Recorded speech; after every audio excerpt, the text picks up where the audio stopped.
For example మీరు కనుక ఏదైనా బ్యాంకు నుండి లోన్ తీసుకుని ఉంటే ఆ లోన్ పైన లక్షల్లో వడ్డీని ఏ విధంగా సేవ్ చేయాలో నేను ఈ వీడియోలో ఎక్సెల్ సహాయంతో మీకు పిన్ టు పిన్ ఎక్స్ప్లెయిన్ చేస్తా. ఫర్ ఎగ్జాంపుల్ మీరు ఏదో ఒక బ్యాంకు నుండి హోమ్ లోన్ తీసుకుని ఉన్నారు. తీసుకున్న తర్వాత నేను ఈ వీడియోలో చెప్పబోయే టిప్స్ని మీరు కనుక పాటిస్తే ఏకంగా 20 లక్షల వరకు వడ్డీని ఆదా చేసుకుంటారు. అదేవిధంగా for example me loan tenure 25 years అయితే కేవలం 10 ఇయర్స్లోనే ఆ లోన్ని క్లియర్ చేస్తారు. ఆ టిప్స్ ఏంటో మీకు అర్థం కావాలంటే ఈ వీడియోని లాస్ట్ వరకు చూడండి. అంతేకాకుండా ఇంతవరకు ఈ ఛానల్ని సబ్స్క్రైబ్ చేసుకోకపోతే ఇప్పుడే సబ్స్క్రైబ్ చేసుకోండి. నేను మీ కౌశిక్ మరిడి. ఎగ్జాంపుల్గా స్టేట్ బ్యాంక్ ఆఫ్ ఇండియాలో మీకు హోమ్ లోన్ రన్ అవుతుంది. ఈఎంఐస్ ప్రతి నెల కడుతూ ఉన్నారు. ఒకేసారి డబ్బు వచ్చింది. ఎగ్జాంపుల్గా జాబ్ చేస్తూ ఉన్నారు, బోనస్ వచ్చింది, లేదా బిజినెస్ చేస్తూ ఉన్నారు, చాలా ప్రాఫిట్ వచ్చింది, లేదా ఆస్తిని అమ్మేశారు, చాలా డబ్బు ఒకేసారి వచ్చింది. ఈ డబ్బుని మీరు హోమ్ లోన్ ప్రీపేమెంట్ చేద్దాం అనుకుంటున్నారు. ఎగ్జాంపుల్గా బోనస్ 5 lakhs వచ్చాయి. ఈ 5 lakhsని లోన్ రన్ అవుతుంది, బ్యాంక్ వెళ్ళి 5 lakhs కట్టేద్దాం అనుకుంటున్నారు, అనగా ప్రీపేమెంట్ చేద్దాం అనుకుంటున్నారు. అలా చేసేసారు అనుకుందాం. బ్యాంక్ వెళ్ళి చేయగానే బ్యాంకు మేనేజర్ మనకి 2 ఆప్షన్లు ఇస్తాడనమాట. ఒకటి, ఈఎంఐని తగ్గించమంటారా, లేదా ఈఎంఐని సేమ్ ఉంచి టెన్యూర్ని తగ్గించమంటారా అని చెప్పి అడుగుతాడు. మనమందరం చేసే తప్పు ఏంటంటే, సార్ ఈఎంఐని తగ్గించండి, ఈఎంఐని తగ్గిస్తే నా భారం కాస్త తగ్గుతుంది అని చెప్పి చెప్తూ ఉంటాం. అలా చేస్తే మనం పప్పులో కాలేసినట్టు. మనం ఎప్పుడైనా సరే ఈఎంఐని తగ్గించమని చెప్పకూడదు, టెన్యూర్ని తగ్గించమని చెప్పాలి. ఈఎంఐ సేమ్ ఉంటుంది, అప్పటి వరకు ఎంతైతే కట్టామో అంతే కడతాం. కానీ ఈ 5 lakhsని ప్రీపేమెంట్ చేసినందుకు మన టెన్యూర్ చాలా తగ్గుతుంది. టెన్యూర్ తగ్గితే మన వడ్డీ భారం కూడా తగ్గుతుంది. ఇది చేయండి. ఇలా చేస్తే మీ టెన్యూర్ తగ్గడంతో పాటు మీకు చాలా డబ్బు ఆదా అవుతుంది. అర్థమైందండి? మీకు ప్రాక్టికల్గా ఎక్సెల్లో చూపిస్తా. ఫర్ ఎగ్జాంపుల్ ఇదిగోండి లోన్. మీరు బ్యాంకులో హోమ్ లోను 60 lakhs తీసుకున్నారు. అదేవిధంగా వడ్డీ చూసుకున్నట్లయితే 8%. అదేవిధంగా టెన్యూర్ 25 years. అలాంటప్పుడు మీరు మంత్లీ కట్టాల్సిన ఈఎంఐ 46,309. ఎగ్జాంపుల్గా లోన్ తీసుకొని 14 months కంప్లీట్ అయింది. 14 months తర్వాత మీకు డబ్బు వచ్చింది. ఇక్కడ ఎంటర్ చేస్తూ ఉన్నా, ఇదిగోండి ప్రీపేమెంట్ ప్లాన్. ఇక్కడ నంబర్ ఎంత, 14 months. మీకు కావాలంటే కింద డిస్క్రిప్షన్లో లింక్ ఇచ్చా, తీసుకోండి. ఎక్సెల్ 14th month డబ్బు వచ్చింది. ఎంత, 5 lakhs. ఎగ్జాంపుల్గా 5 lakhs డబ్బు వచ్చింది. ఖచ్చితంగా ఛార్జెస్ ఉంటాయి. ప్రీపేమెంట్ ఛార్జెస్ ఎంత, 2%. ఎంతైతే డబ్బుని కడుతూ ఉన్నామో దానిలో 2% ఖచ్చితంగా బ్యాంకుకి పెనాల్టీ కట్టాలి మనమైతే, గుర్తుపెట్టుకోండి. సో ఈ విధంగా మీరు కనుక 5 lakhs 14th month కట్టేశారు, బ్యాంకులు తీసుకుంటాయి. అలా కట్టినట్లయితే బ్యాంకు మేనేజరు 2 ఆప్షన్లు ఇస్తాడు. ఫర్ ఎగ్జాంపుల్ మీరు కనుక అబ్బే టెన్యూర్ వద్దండి, ఈఎంఐని తగ్గించండి అని చెప్పినట్లయితే ఈఎంఐని తగ్గిస్తాడు. ఎంతకి తగ్గుతుంది ఇక్కడ మీరైతే చూడొచ్చు, రెడ్యూస్ ఈఎంఐ. చూసారా? మీరు 14th month, ఇదిగోండి 14th month 5 lakhs కట్టేశారు. సో 5 lakhs కట్టారు కనుక ఈఎంఐ తగ్గుతుంది. అంతకుముందు 46,309 ఇక్కడ ఉంది, ఇదిగోండి 46,309. ఇక్కడ మీరు 14th month ఒక 5 lakhs కట్టడం వలన మీ ఈఎంఐ 46,309 నుండి 42,385కి తగ్గుతుంది. ఎంత, మహా అయితే 4,000 తగ్గింది. అయ్యో బాబాయ్ 4,000 సూపర్. ఈ 4,000తో నేను పార్టీలు పబ్బులు ప్రతి మంత్ చేసుకుంటా అనుకున్నట్లయితే లాసు. ఇదిగోండి ప్రతి మంత్ ఇంకా ఈఎంఐ తగ్గినట్లే. లాస్ట్ వరకు 42,385. కానీ మీరు అలా చేయడం వలన, ఈఎంఐని తగ్గించడం వలన మీకు టోటల్గా 25 years టెన్యూర్లో మీకు టోటల్గా ఆదా అయ్యే డబ్బు 6,18,000. అంతే, 6,18,324 రూపాయలు వడ్డీ మీకైతే ఆదా అవుతుంది. అదే మీరే కనుక ఈఎంఐ సేమ్ ఉంచి టెన్యూర్ని తగ్గించమని బ్యాంకు మేనేజర్తో చెప్తే బ్యాంకు మేనేజర్ మీ టెన్యూర్ని తగ్గిస్తారు. ఎంతకి తగ్గుతుంది? ఏకంగా 25 years నుంచి 20 yearsకి మీ టెన్యూర్ తగ్గుతుంది. 20 yearsలో లోన్ క్లోజ్. దాంతోపాటు మీ వడ్డీ ఆదా అవుతుంది. ఎందుకంటే ముందుగానే టెన్యూర్ కన్నా ముందుగానే లోన్ క్లియర్ అవుతుంది కనుక వడ్డీ కూడా అంతగా కట్టాల్సిన అవసరం లేదు. ఎంత వడ్డీ ఆదా అవుతుందంటే 22,23,954 రూపాయలు మీకైతే వడ్డీ ఆదా అవుతుంది. అర్థమైందా అండి? మీరు కనుక ఈఎంఐని తగ్గించమంటే 6 lakhs అంతే. అదే మీరు కనుక టెన్యూర్ని తగ్గించమంటే టెన్యూరు ఒక 5 years తగ్గుతుంది. దాంతోపాటు 22 లక్షలు మీకైతే వడ్డీ ఆదా అవుతుంది. నార్మల్గా చూసుకున్నట్లయితే ఎటువంటి ప్రీపేమెంటు చేయకుండా నార్మల్గా చూసుకున్నట్లయితే 60 లక్షలకి 78 లక్షలు మీరైతే వడ్డీయే కట్టాలి. అసలు వడ్డీ అంతా కలిపి 25 yearsలో నార్మల్గా మీరు 1,30,00,000 కట్టాలి. కానీ మీరు కనుక మిడిల్లో 5 lakhs జస్ట్ ప్రీపేమెంట్ చేయడం వలన మీరు జస్ట్ కట్టాల్సిన వడ్డీ చూసుకున్నట్లయితే 56 లక్షలు. అర్థమైందా అండి? ఎందుకంటే ఇక్కడ 22 లక్షలు ఆదా అయింది కనుక సో మీకు 56 లక్షలు మాత్రమే వడ్డీ పడుతుంది. అసలు ప్లస్ వడ్డీ అంతా కలిపి 1,16,00,000.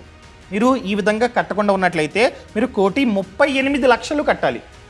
సో అందుకనే నేను చెప్పేది ఏంటంటే ఎప్పుడైనా సరే ఈఎంఐని కాకుండా టెన్యూర్ని తగ్గించమని చెప్పండి. ఇక్కడ 14th month మీరు 5 lakhs కట్టారు ఫర్ ఎగ్జాంపుల్. కొన్ని మంత్స్ తర్వాత లోన్ ఓపెన్ చేసిన ఎగ్జాంపుల్గా 25th month మీకు మళ్ళీ డబ్బు వచ్చింది. ఎంత వచ్చింది? ఈసారి ఇంకొక 7 lakhs డబ్బు వచ్చింది. ఆ 7 lakhs కూడా మీరు మిడిల్లో కడితే అది కూడా మీరు టెన్యూర్ని తగ్గించమని చెప్తే మీ టెన్యూర్ 16 yearsకి తగ్గుతుంది. 25 years నుంచి 16 yearsకి మీ లోన్ క్లియర్ అవుతుంది. అండ్ దాంతోపాటు మీకు టోటల్గా ఆల్మోస్ట్ 40 లక్షలు వడ్డీ ఆదా అవుతుంది. సో ఫైనల్గా మీరు కట్టాల్సిన వడ్డీ చూసుకున్నట్లయితే 40 lakhs అంతే. 60 lakhs లోన్కి 40 lakhs వడ్డీ మీరైతే 16 yearsలో కడతారు. ఓవరాల్గా మీరు బ్యాంకుకి కట్టేది 1,00,00,000 అసలు ప్లస్ వడ్డీ అంతా కలిపి నార్మల్గా 1,38,00,000. కానీ ఈ విధంగా 2 సార్లు మిడిల్లో మీరు కనుక ప్రీపేమెంట్ చేయడం వలన మీరు కట్టాల్సిన వడ్డీ తగ్గుతుంది. అర్థమైందా అండి? అదే మీరే కనుక ఇదంతా కాదండి నాకు మళ్ళీ ఈఎంఐయే తగ్గించండి అని చెప్పి 2 సార్లు అనగా ఈ 5 lakhsకి 7 lakhsకి 2 సార్లు మీరు కనుక ఈఎంఐని తగ్గించుకున్నట్లయితే ఏమవుతుంది? జస్ట్ 14 lakhs మాత్రమే మీకైతే ఆదా అవుతుంది.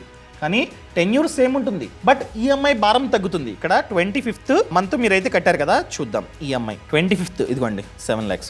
ఈ 7 lakhs కట్టడం వలన మీ ఈఎంఐ 42,385 రూపీస్ నుంచి 36,817 రూపీస్కి తగ్గింది. జస్ట్ ఎంత మహా అయితే ఒక 8,000 డిఫరెన్స్. అవసరమా? ఇలా చేసుకోకుండా మీరు ఖచ్చితంగా టెన్యూర్నే తగ్గించమని చెప్పండి. ఎగ్జాంపుల్గా మళ్ళీ ఒక 100 month చాలా ఇయర్స్ అయిపోయింది, మళ్ళీ డబ్బు వచ్చిందండి. ఈసారి ఒక 8 lakhs డబ్బు వచ్చింది. 8 lakhs ప్రీపేమెంట్ చేశారు. అలాంటప్పుడు మీ టెన్యూర్ 13 yearsకి తగ్గిపోతుంది. మీరు ఓవరాల్గా కట్టాల్సిన వడ్డీ చూసుకున్నట్లయితే 34 lakhs అండ్ టెన్యూర్ కూడా 13 yearsకి తగ్గుతుంది. ఈ విధంగా ప్లాన్ చేసుకోండి. ఈ తప్పుని మీరైతే చెయ్యకండి. అర్థమైందండి? సరే బానే ఉంది, కానీ నాకు ఈ విధంగా మిడిల్లో డబ్బు రాదు, బోనస్లు అది ఇది ఏమీ రావు అనుకున్నట్లయితే ఎలా చెప్తా. ఫర్ ఎగ్జాంపుల్ నేను 0 చేస్తున్నా ప్రతిదీ, ఓకేనా? ఎటువంటి బోనస్లు అదేవిధంగా ఎటువంటి ప్రాపర్టీస్ని మీరు అమ్మరు, డబ్బు కూడా రాదు. అయినా కూడా మీరు ఏ విధంగా వడ్డీని ఆదా చేయాలి? సింపుల్ అండి. ఎవ్రీ ఇయర్ ఒక ఎక్స్ట్రా ఈఎంఐని కట్టండి. ప్రెజెంట్ మీ ఈఎంఐ చూసుకున్నట్లయితే ఎంత ఉంది?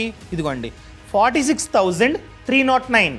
సో ఎవ్రీ ఇయర్ మీరు 12 ఈఎంఐస్ కడతారు. ఈ 12 ఈఎంఐస్తో పాటు 13th ఈఎంఐ కట్టండి. ఇయర్ లాస్ట్లో 12th ఈఎంఐతో పాటు ఇంకొక ఎక్స్ట్రా ఈఎంఐని మీరైతే కట్టండి. అలా కట్టినా కూడా చాలా డబ్బు ఆదా అవుతుంది. ఫర్ ఎగ్జాంపుల్ ఇదిగోండి ప్రీపేమెంట్ ప్లాన్ ఇయర్కి ఒక ఎక్స్ట్రా ఈఎంఐ కట్టండి. ఎంత? 46,309. అంతే కదా? ఇలా చేస్తే మీ టెన్యూర్ 25 years నుంచి 20 yearsకి తగ్గుతుంది. ఇదిగోండి 20 yearsకే లోన్ క్లియర్ అవుతుంది. అండ్ దాంతోపాటు టోటల్గా 17 lakhs మీకైతే వడ్డీ ఆదా అవుతుంది. నార్మల్గా మీరు వడ్డీ కట్టాల్సింది 78 lakhs. కానీ ఇలా చేయడం వలన మీరు టోటల్గా బ్యాంకుకి వెనక్కి కట్టే వడ్డీ 61 lakhs. మీరు ఇంకా త్వరగా క్లియర్ చేద్దాం అనుకున్నట్లయితే ఎలా? ఫర్ ఎగ్జాంపుల్ ఇక్కడ మీరు ఒక ఈఎంఐని ఎక్స్ట్రాగా కట్టారు. ఒక ఈఎంఐ కాకుండా 2 ఈఎంఐలు ఎక్స్ట్రాగా కట్టండి. For example 46,309. So round figure 80,000. So ఒక మంత్ మాత్రం అనగా లాస్ట్ మంత్ అనగా 12th మంత్ 2 ఈఎంఐలు ఒకేసారి కట్టండి ఇయర్కి. అలా చేస్తే మీ టెన్యూర్ 18 ఇయర్స్కి తగ్గుతుంది. 25 ఇయర్స్ నుంచి 18 ఇయర్స్కి తగ్గుతుంది. అండ్ దాంతోపాటు మీ వడ్డీ 25 lakhs ఆదా అవుతుంది. అర్థమైందా అండి? సో ఈ విధంగా కూడా మీరైతే ప్లాన్ చేసుకోండి. ఇలా చేసుకున్నా కూడా మీ టెన్యూర్ తగ్గుతుంది. అదేవిధంగా దాంతోపాటు మెయిన్ థింగ్ వడ్డీ కూడా ఆదా అవుతుంది. ఇంకా ఈ టెన్యూర్ని సకానికి సగం అనగా 25 ఇయర్స్ నుంచి 10 ఇయర్స్కి ఎలా తగ్గించాలి? సింపుల్. మీరు ప్రతి ఇయర్ ఒక ఎక్స్ట్రా ఈఎంఐ కట్టుకుంటూ పోతూ, అర్థమైందండి? ఎక్స్ట్రా ఈఎంఐ అంటే 46,309.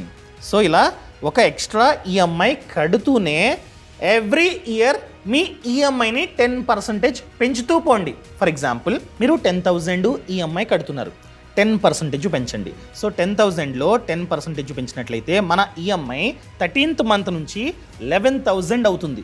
ఎందుకంటే 10,000లో 10% అంటే 1,000. సో నెక్స్ట్ ఇయర్ 11,000 అవుతుంది. ఆ నెక్స్ట్ ఇయర్ అనగా 11,000 1 year పాటు కట్టేస్తారు. సెకండ్ ఇయర్ మీరు 11,000 కడతారు. ఆ 11,000 మీద మళ్ళీ 10% మీ యొక్క ఈఎంఐని పెంచండి. అప్పుడు 12,100 అవుతుంది. అలా ఎవ్రీ ఇయర్ 10% మీ ఈఎంఐ పెంచుతూ పోతున్నట్లయితే ప్లస్ ఒక ఎక్స్ట్రా ఈఎంఐ కడుతున్నట్లయితే ఎవ్రీ ఇయర్ లాస్ట్లో మీ టెన్యూర్ 25 ఇయర్స్ నుంచి 10 ఇయర్స్కి తగ్గిపోతుంది. ఎంత బాగుంది! ఈ విధంగా మీరైతే ప్లాన్ చేసుకోండి. అర్థమైందా అండి? ఇలా ప్లాన్ చేసుకోండి. అండ్ దాంతోపాటు మనం చేసే ఇంకొక తప్పు ఏంటంటే లోన్ తీసుకుంటాం, కడుతూ ఉంటాం. రేపొద్దున్న ఎవరైతే లోన్ని కడుతూ ఉన్నారో ఆ వ్యక్తి చనిపోతే ఆ కుటుంబ పరిస్థితి ఏంటి? బ్యాంక్ వచ్చి ఆ కుటుంబాన్ని అడుగుతుంది, లేకపోతే ఆ ఇంటిని బ్యాంకు స్వాధీనం చేసుకుంటుంది. సో అందుకనే ఎవరైతే హోమ్ లోన్ తీసుకుంటున్నారో, ఎవరైతే లోన్స్ తీసుకుంటున్నారో వాళ్ళు ఖచ్చితంగా టర్మ్ ఇన్సూరెన్స్ ప్లాన్ని తీసుకోండి. ఇలా టర్మ్ ఇన్సూరెన్స్ ప్లాన్ని తీసుకున్నట్లయితే ఎటువంటి ప్రాబ్లం ఉండదు. మనం లేకపోయినా కూడా టర్మ్ ఇన్సూరెన్స్ కంపెనీ మన కుటుంబానికి డబ్బు ఇస్తుంది. ఆ డబ్బుని బ్యాంకు వాళ్ళు తీసుకుంటారు. సో మన ఇంటిని స్వాధీనం చేసుకోవడానికి ఎటువంటి ఛాన్సు లేదు. ఏ విధంగా తీసుకోవాలి? ఆన్లైన్, ఆఫ్లైన్ 2 విధాలుగా మనమైతే తీసుకోవచ్చు. ఆన్లైన్ చూసుకున్నట్లయితే పాలసీ బజార్ వెబ్సైట్ ఉంది. ఈ పాలసీ బజార్ వెబ్సైట్లో ఏంటంటే మనం కంపేర్ చేసుకొని మంచి పాలసీని మనమైతే తీసుకోవచ్చు అనమాట. సో ఏ విధంగా తీసుకోవాలి? నేను ఆల్రెడీ కింద డిస్క్రిప్షన్లో లింక్ ఇచ్చా, అదేవిధంగా పక్కన కామెంట్స్లో కూడా లింక్ ఇచ్చా. ఆ లింక్ని క్లిక్ చేస్తే ఈ విధంగా వెబ్సైట్ అనేది ఓపెన్ అవుతుంది. ఇక్కడ పేరు, డేట్ ఆఫ్ బర్త్, అదేవిధంగా నంబర్ ఇచ్చి వ్యూ కొడితే ప్రతి కంపెనీకి సంబంధించిన పాలసీలు కనిపిస్తాయి.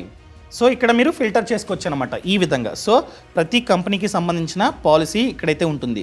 ఎంత కవరేజ్ కావాలో మీరైతే ఇక్కడే డిసైడ్ చేసుకోవచ్చు అనమాట. ఫర్ ఎగ్జాంపుల్ కోటి పెట్ట, ఇక్కడ మీరు సార్టింగ్, ఇక్కడ claim settlement ratio high to లో క్లిక్ చేయండి. క్లిక్ చేసి చూడండి ఏ కంపెనీ యొక్క క్లెయిమ్ సెటిల్మెంట్ రేషియో ఉందో ఇక్కడ వస్తుంది. ఫర్ ఎగ్జాంపుల్ ఈ కంపెనీకి 99.5% ఉందన్నమాట. ఇలా మీరు మంచి కంపెనీని చూస్ చేసుకోవచ్చు. అదేవిధంగా పైసా తక్కువ ఉండాలి అనుకున్నట్లయితే ఇక్కడ ప్రైస్ లో టు హై క్లిక్ చేయండి. సో ప్రీమియం తక్కువ ఉండాలి, అదేవిధంగా క్లెయిమ్ సెటిల్మెంట్ రేషియో ఎక్కువ ఉండాలి.